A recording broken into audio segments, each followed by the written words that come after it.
One of the more beneficial and attractive qualities we can have as a man is our ability to focus.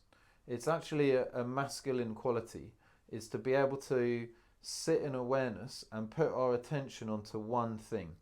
But when it comes to manifesting your desired reality, you want to be able to put your attention onto what you want long enough in order for you to manifest it in your life. If you can do that, you become a powerful creator. If you can do that, you're going to get a lot of confidence. Your confidence comes from you being able to create your desired reality.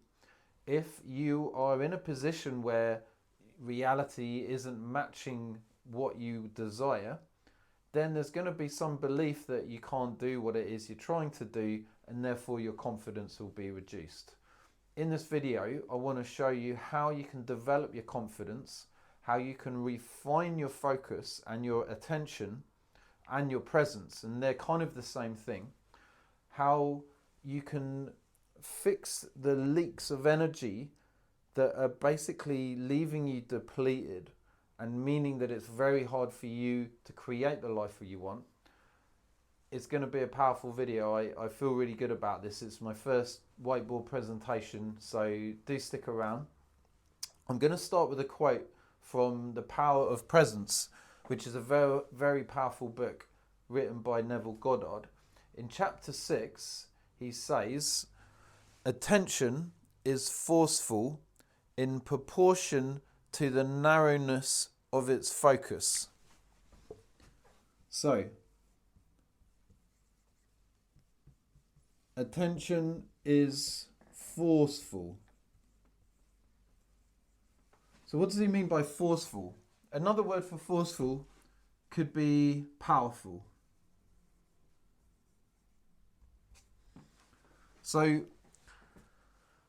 it's been known for thousands of years, and it's just something that Neville Goddard knew about 100 years ago, before technology was taking everyone's attention away from them and their presence.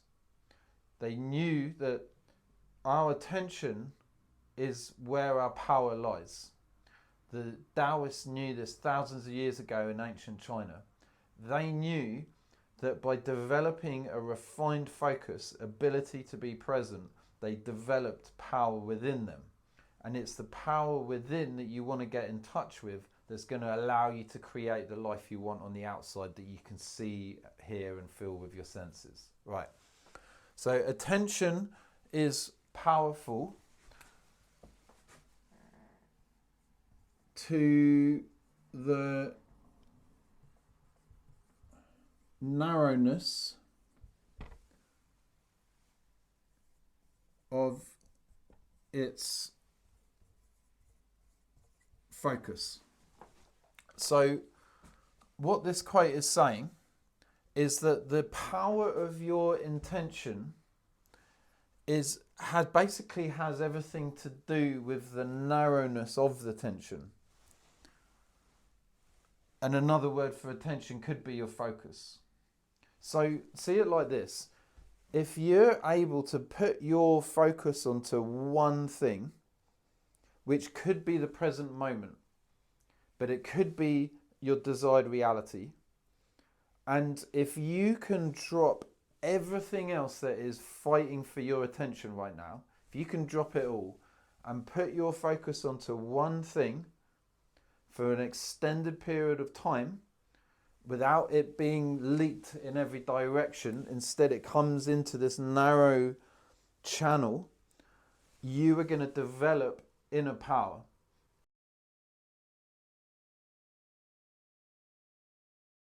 These aren't my words. These words, Neville Goddard 100 years ago, he's just regurgitating words that go back many thousands of years. Honestly, guys, this is it's genuinely can change your life. I called this channel Masculine Evolution. The reason for it is I see a lot of us men are lacking presence, we're lacking groundedness, we're lacking embodiment, and we're living our life up in our head. When we live up in our head, we're stressed, we're in fight or flight, and we're easily distracted. So stress pulls us out of our body into our minds, where we lose focus, and because we don't have focus, we don't have the ability to put our attention on something, we're very easily manipulated. We're more likely to buy all the shiny objects that are on display. We're more likely to leak our precious life force energy into habits and addictions that literally put us in survival mode and make it almost impossible for us to create our desired reality. I mean, it's kind of mind-blowing, all of this stuff. And yeah, I'm going to really see if I can just demonstrate this message through my new style of video. So shout out to Neru Knowledge. He gave me the inspiration to do these videos. Everything you see from me is from my own study in the last 10 years and my own application in my life. So see it like this, right? This is your goal. Whatever it is you're looking to create in your life. Now, it could be more money, and money is a good thing to be able to bring in because it gives us the experiences that we want, but it also provides us with stability and safety and security. Now, you may find that you have the money you want, but you're looking for a particular type of relationship. You're maybe wanting to create an online business, and you're maybe stuck in a 9-to-5 job that's just not fulfilling you, and you've got these dreams, you've got these goals, but you're not doing anything to create them. You're not stepping it towards the fear that's in the way of you getting that. And because you're not doing that, you're putting your energy into these distractions. So whatever your goal is, see it as this within this target. Now, when Neville said the narrowness of your focus is basically its power, what he means is, can you put your attention on your desired reality long enough in order to create it without allowing everything to distract you and take you out of that? So what are some of the things that are going to take you out of that desired reality? So for some people, it's drugs. We've got fast food. We've got social media. We've got porn, obviously, that's a major one. I mean, the porn's one of the biggest. I mean, sugar's huge. It kind of comes under the fast food. We got excessive thinking.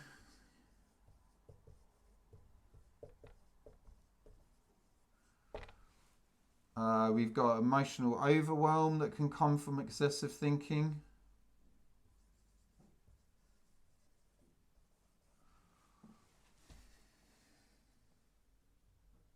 We've got people pleasing.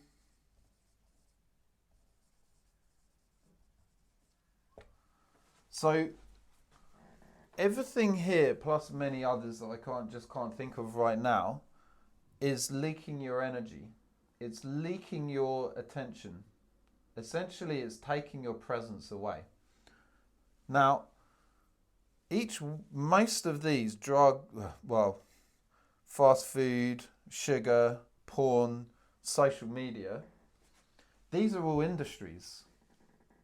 These industries are hugely reliant on you not being powerful within yourself and therefore not feeling good in your body. And when you can't feel good in your body, what do? You look outside of yourself to try and feel good within by going into your habits and addictions. So essentially, from that place, we think that we don't know that we can go into our body and start to feel good within. Embodiment is literally the most powerful tool to do this. Embodiment goes back thousands of years, and it's literally the thing that turned my life around, and I will be promoting it in almost every video.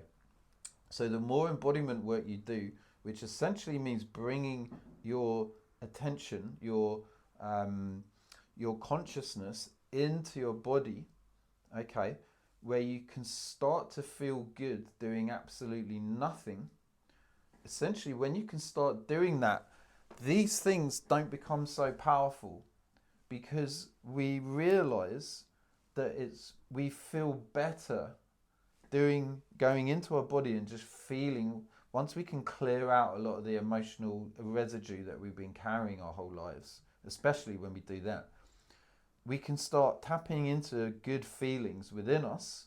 Meditation is a great means of doing that. And then we don't have such a strong desire to use social media, to eat fast food, to consume sugar, to go on porn all the time, to keep searching for approval from other people. It all just creates stress to your nervous system. It puts you into fight or flight.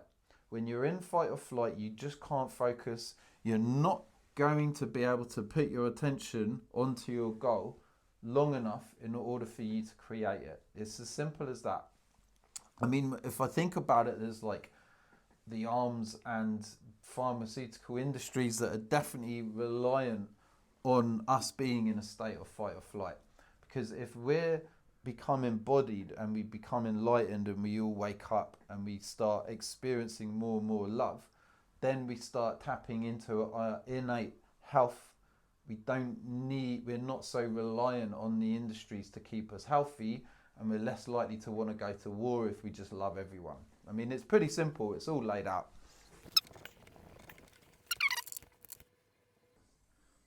So here's you. Hopefully you don't look just like this. Now, in your imagination, in your mind, essentially, is a whole bunch of things that you want to bring into your life, right? Like I say, it could be money, it could be a relationship, it could be an online business, whatever it is, it's existing up here in your imagination, up here in what people believe is the energy realm, okay? So your desired reality, and there's a whole different bunch of them, whatever it might be. Maybe there's a nice car, that represents a car. Maybe it's a nice holiday, so you want to go on a holiday. There's all these things that you want to be able to do. You might want to go and have the confidence to go and approach women and be able to chat with them and connect with them. So they're all existing. If you can get a sense of these things that you're not creating but you're carrying around with you, you might get a sense that it's kind of up here. And the truth is, this is where most people's desired reality exists. It's just up here, and they walk around with it up here, and they never create it. And for most people, they take that to the grave. And the reason for that is we don't get taught the truth about manifestation, the truth about life creation. And that is, and this again, this isn't my teachings, these again go back many thousands of years. It's in order to create our desired reality, we have to find the frequency or the feeling. Another word could be the energy or even the emotional reactions that we would be experiencing in our body if we had that desired reality. I mean, that's essentially what praying is. It's not pleading for something, because if you're pleading for something, you're not feeling as if you have it. You're feeling as if you don't have it, and that's why you need it. The more you want and need something, the more you push it away, because you're just communicating, I don't have this and I need it. And then the universe is like, okay. So essentially the universe just says okay to everything. Everything that you put out there, it says okay to. So if you walk around really wanting the nice car, the women, the money, you're just giving that out. That's all you're doing. You need to be able to find the reality that exists not just up in your imagination,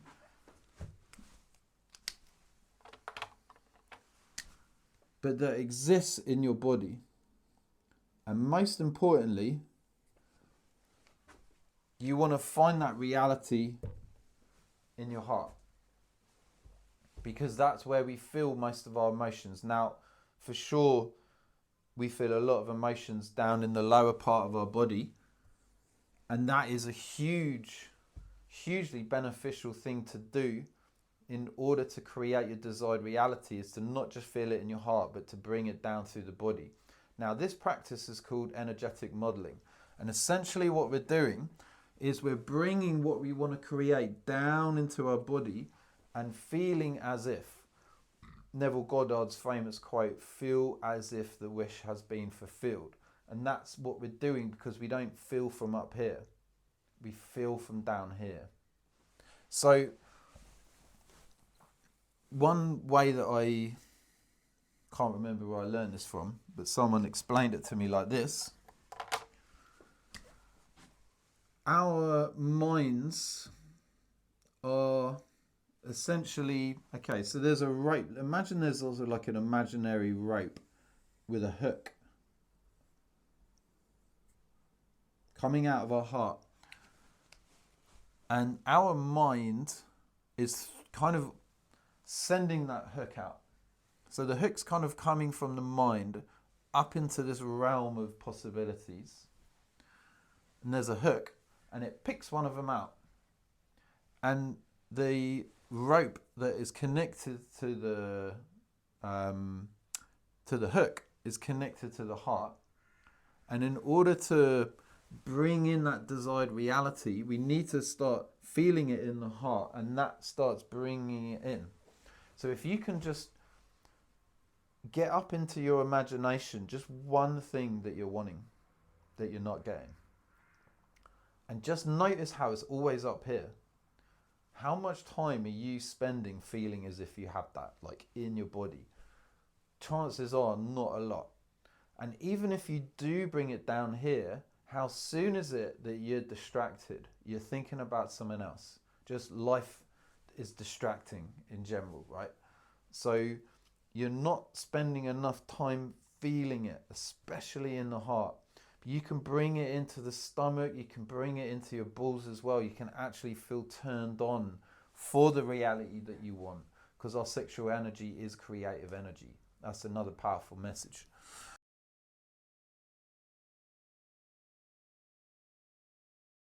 So the more focus you have as well, and the more attention you have, the more you can ignore all the things that are going on up here in your imagination. And if you have the ADHD label, or you believe that you're ADHD, you're going to have a lot going on up here. You're going to have a lot of ideas. And not being able to pick one of them and stay with it till completion essentially is creating emotional overwhelm. It's creating stress to your system, and it's taking you out of your presence and your focus. Look, I got diagnosed years ago with the ADHD label, and I can easily take myself out of ADHD. Okay, it's not particularly easy, but it is quite simple. When I regulate my nervous system and I come down into a state of calm and presence, and I'll show you how I do this, my ADHD goes away and I'm able to take things through. I can find a task and take it to completion. I mean, the fact that I'm doing a video like this now is testament to the work that I've done on myself, because the overwhelm that I've had for so many years and the amount of energy I've just leaked into habits and addictions is fucking huge. I'm not kidding you guys. Like, this time last year, I was a mess. I had no control. My urges were taking everything from me. You want to see it like this, right? You're only as powerful as you believe yourself to be. And your presence is creating the power.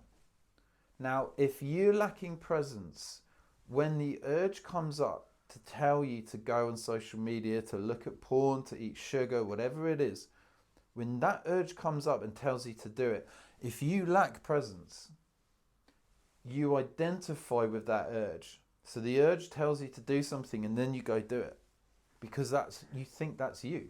Oh, you think you want to be doing these things. More often than not, if you could get real with yourself, you don't want to be doing all these things that are taking your attention away, right? But you do them because you're attached to this urge that you have within you. Now, one thing I like to say to my clients is to look at these urges like little gremlins. But when you're when you're allowing the gremlins to control you, you're essentially giving them your power and they become your master and you become their slave. So you are the slave to these gremlins within you, but that's all they are. They're just fucking gremlins. And you're giving them all your power and you're just walking around doing things that you don't want to be doing in order to please these gremlins that exist somewhere within you. It's crazy, right? It's just depleting you, and of course you're not creating your reality when you're doing that. Each time you see an urge without identifying it as it and see it for what it is, you become a little bit more powerful.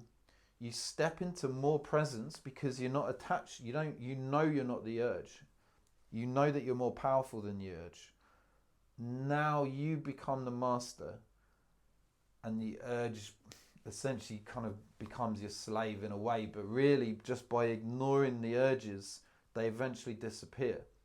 And all of the energy, if you remember the old diagram, all the energy that's being leaked out to your habits and addictions, when you can give them up, your focus, your attention narrows. It becomes more powerful, becomes more refined. You want to refine your focus. Look, almost no one's doing this. I don't see many people talking about this stuff, especially when it's connected to the nervous system. I know many people on the spiritual journey who are trying to figure out this manifestation business, and they don't really do anything to refine their focus. And that's been me for a very long time. It's really only because I'm doing these things that are refining my focus that I'm here today.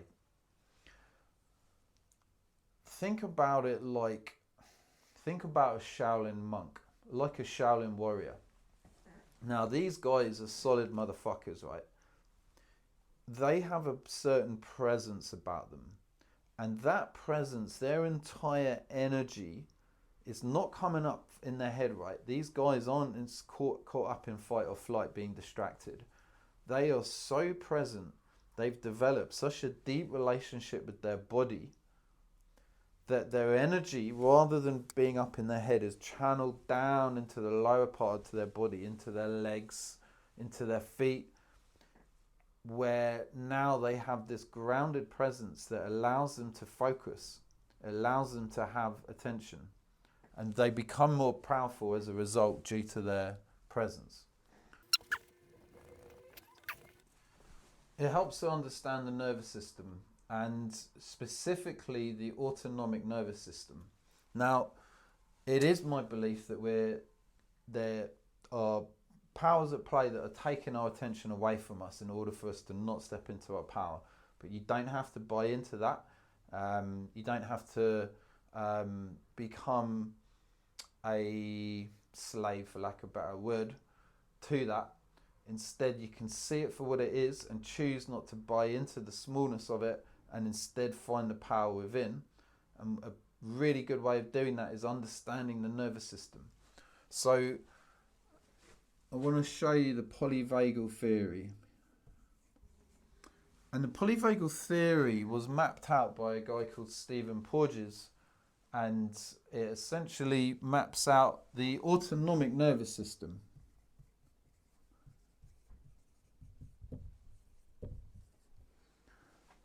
So there's a bunch of different areas within the autonomic nervous system. Now the main ones, and they're linked to various nerves.